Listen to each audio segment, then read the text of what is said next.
All right, let's dive into today's explainer. We're looking at a story where food, well, it's not just food, is it? It's so much more. It's basically a language all on its own, a language of love, of memory, and even spirit. You know, this line right here. This is the heart of it all. Dinner is not just food, it's memory served warm. Just think about that for a second. It perfectly captures this idea of a meal that's about so much more than eating. It's about history, connection, and that quiet, glowing warmth you only find at home. So tonight, we're going to step inside one of these homes, and we're not just looking at what's on the plate. No, we're diving deep into the philosophy, the culture, and the pure emotion that's been cooked into every single bite. You're going to see how a simple dinner transforms into this beautiful, profound ritual. All right, Section 1, a home of flame. And the scene is set, it's a dinner between two people. So here we are. We meet Jaru, just getting home, and Sarah, who's been preparing something really special. Their kitchen is on the coast, and you can just feel that golden sunset light filling the room. It's not just a calm scene. It feels intentional, you know? Just brimming with this quiet affection and anticipation for the meal to come. And then Jaru says this, something smells divine. What did I walk into, Sarah? And just like that, you're pulled right in. You can almost smell what he's smelling, right? That incredible aroma, the warmth coming from the kitchen, it's all there. Okay, so let's take a look at what's actually on the table. And wow, what a spread! You've got Viva Nora Lasareva Nedor no Saliha, that's spiral noodles with a flame-blessed sauce. Then Kamir Solara, a sunleaf ember salad. A drink called Mira Chauvionville, the cooling silver infusion. And for dessert, a layered peach milk cake. I mean, even the names sound incredible, right? They're so poetic, hinting that every single one of these dishes has a deep story behind it. All right, let's dive into the spiral of nourishment and really unpack the story in that main dish. So, Vanarora, that's the Arreqqana name for these spiral noodles. And if you break it down, Va means flow or movement, and Nora means spiral, thread, or even journey. So right away, you see this isn't just about pasta. It's literally a physical symbol for a spiritual idea. And that spiral shape in Arreqqana culture is huge. It represents continuity, patience, this core belief that life moves in cycles, not straight lines. It's a constant reminder that things come back around. Love, nourishment, life itself. It's basically a meditation you can eat. So if your noodles are this symbolic, this important, you can't just throw any old sauce on them, right? The sauce has to be just as meaningful. Which begs the question, what exactly goes into a sauce that's worthy of this symbol?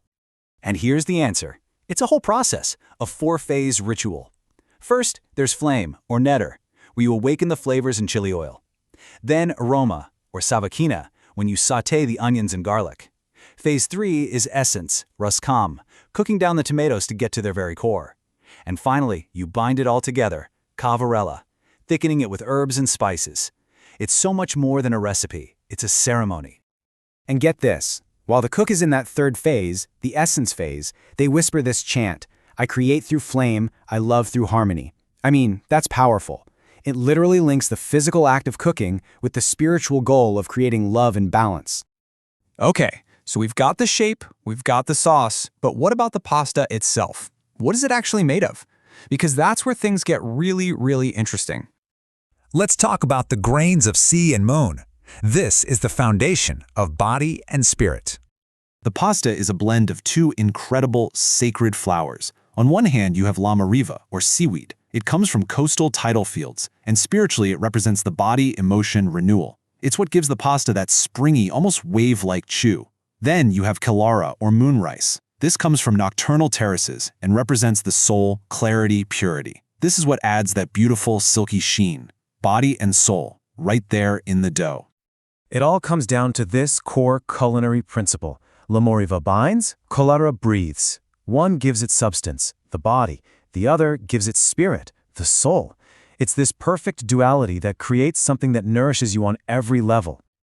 Okay, so let's zoom out for a minute, because this idea of balance isn't just in the pasta.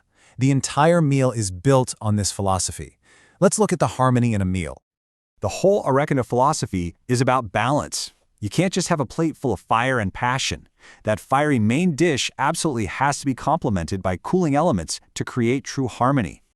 And this table shows you exactly how it works. You have the main dish, the Vivan Aurora, which is fire and flow, passion through creation.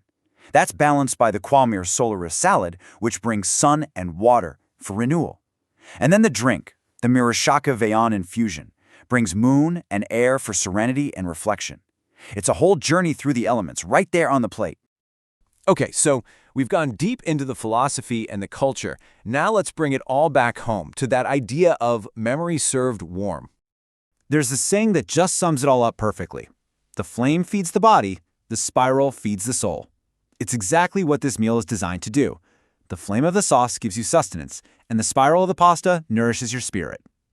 And for Jaru and Sara, this is so much more than just a meal. It's a ritual. Every single ingredient, every step Sara took to make this dish, it's a direct expression of her love and their shared memories. And it all comes down to this exchange.